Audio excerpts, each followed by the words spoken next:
first pandemic, it will translate into 100 million deaths. Many of the country, if you look at the curve, it looks like it's flattening out. And what is happening to the market? Why is the market still dropping? Hello, I'm Jason Strongerhead. We are into week 6 of this stock market crash. The stock market is still dropping. What is happening? So I found some article which I thought I wanted to share with you, and it might give you some insights into what might be happening right in the next few weeks. Someone found this very interesting article which was dated in 1551. And this particular person, oh my god, he really had a crystal ball. He predicted that the market in 2020, there will be a virus that will come from the east, which is China. Oh my goodness. And this will plague very, very badly. And also on a country with 7 hills, that means like Italy, will also plague Italy and transform the twilight man into dust and destroy and ruin the whole world, and the end of the world economy as you know it. So is the world really coming to an end because of all this whole thing? So this is as of 5th of April. This is the situation right now. And in Europe, Middle East and North Africa, oh my god, it's even worse. So let's take a look at the impact on the economy. Okay, this is the history of all the unemployment rate. And in 2020 for US, boom, oh my goodness. What's happening in the marketplace right now? Everyone is shouting, sell, sell, sell, sell, sell, sell. If the pandemic were to rest, and everything will be over soon. Okay, I'm going to show you, right, a chart that will give you some insights into what is happening. It started off in China, and then after that, the rest of the world, and the rest of the world started picking up about 30 days later, and China already flattened out. South Africa flattened out. Many of the country, if you look at the curve, it looks like it's flattening out. And what is happening to the market? Why is the market still dropping? Will this outbreak, right, really settle in due course? So let's take a look at 1919. There's this particular thing called the Spanish flu. And this particular virus, it killed 25 million people in just the first 6 months, sorry. And this virus itself is more lethal than any other strain, okay? And it's not fundamentally different from those caused by the epidemic in other years, which is like the current one. Yeah, and in this particular pandemic, right, okay, it states that the first wave, it killed almost 25 million people within the first 6 months. And as soon as everyone thought that it's more or less contained, the second wave came in October throughout December. And after that, the third wave came again, yeah, in spring of 1919. Do you think the second wave will start? And if you look at it, a lot of people will Google and ask, right, can we get coronavirus 2 times, right?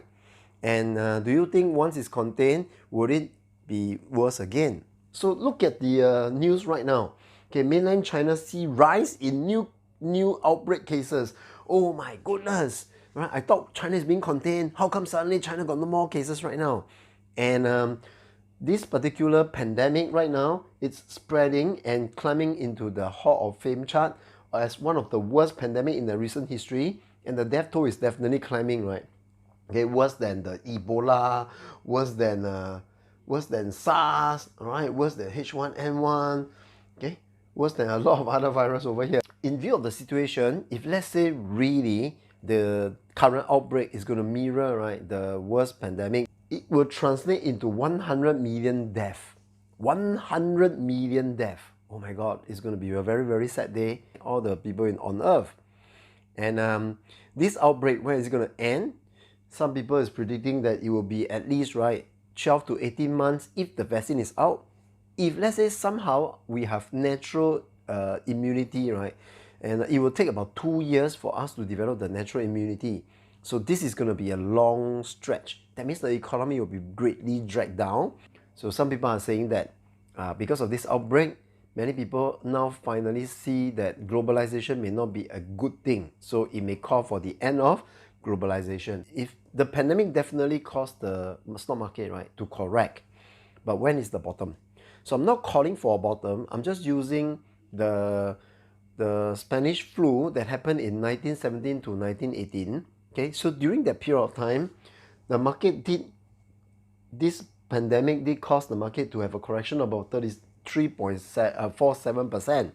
Yeah, and the current one has caused the market to drop at about 32.31% at this present moment. So do you think it's more or less the same? If it is the same, that means, right, if you believe it's going to be the same, that means we have kind of hit close to the worst case scenario right now. However, if you believe that there's more room to go, which is very, very possible, okay, then you can look at this particular zone over here, which is 18,005 to about 17,005 point on the Dow. So this, I believe, right, this is a very, very crucial support, and this will be the main range, right? It will have a lot more support. So if you come down over here in this zone, that means the market would have corrected about more than 50%. So definitely there's still more room to go. We won't know. Yeah, we won't know where will be the bottom. We won't know what is going to happen next. But if you use history to use it as a gauge, this will be considered one of the low range really. Yeah, the odds is that there's a high chance this will be considered the bottom. If it go some more, this will be considered another possible bottom. Okay, yep. And the other thing to take note is this. Just now, if you look at the news, in 1918, right, October to December, there's a second wave. That means it is at the height and the peak of this pandemic for the Spanish flu. So by right, the market should go up or down. Should go down, right? But even when the pandemic is at its worst, the market rally 26%. And in 1990, the pandemic has a third wave. So when the pandemic suffered a third wave, the market still continued to go up by 21%. I just want to let you know something, okay? The stock market can go down because of the health scare. So the health scare definitely can cause a correction in the stock market. But it is purely based on sentiment, not fundamental. Even if, let's say, there's a lot of bad news, can the market still go up? The market can still go up. Yeah? So you just need to take note of that. And because the stock market is not an actual mirror of the economy. But let's take a look at the economy at the moment. Even if the market bottom, because the market is not a reflection of the economy, which means, right, we can kind of foresee possible tough time ahead. Very, very tough time. So with this tough time ahead, how are you going to survive, right, this particular tough time ahead? In order for you to be able to see yourself, right, as a better person and your wealth grow, you have to be able to survive this crash first. So how are you going to survive this crash? In my next video, I'll be sharing with you how do you survive the stock market crash or the bad economy ahead. Stay tuned.